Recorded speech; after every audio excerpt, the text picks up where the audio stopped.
Today, we're going to talk about price gouging and what it has to do with hurricanes.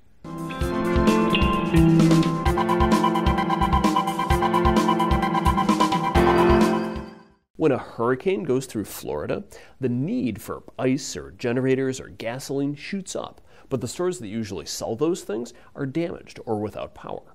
In years past, a common response would be for people in other states to buy up ice and generators and gas where they're cheap and truck them into Florida and sell them at much higher prices. Most people think that when sellers raise the price of something in response to a shortage, that's unfair. They call it price gouging. Economists call it something different.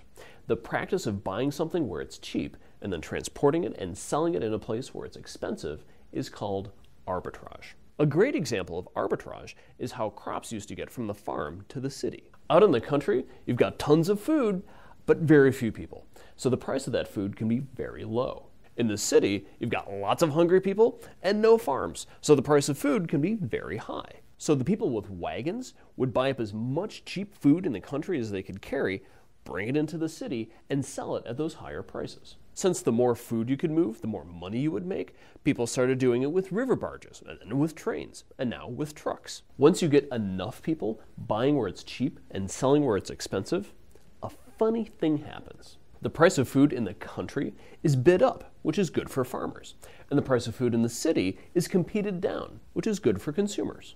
When Hurricane Sandy was bearing down on the East Coast, both the mayor of New York City and the governor of New Jersey announced strict penalties for any gas station that raised their prices in response to the crisis.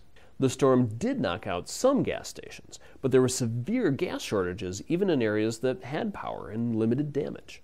Why? Because gas distributors had no incentive to say, buy up a bunch of cheap gas in Pennsylvania and truck it into New York or New Jersey, because the prices in those areas weren't allowed to go any higher. With a greater need for gas and fewer gas stations operating and no new gas being brought into the area, the result was rationing, long lines, and huge shortages. The thing is, if they had just let the price of gas spike for a day or two, fleets of tanker trucks would have arrived to sell at that higher price. People would have gotten the gasoline that they needed, and the price would have been pushed back down. So the next time there's a hurricane headed in your direction, either let prices do their job or stock up on gasoline ahead of time.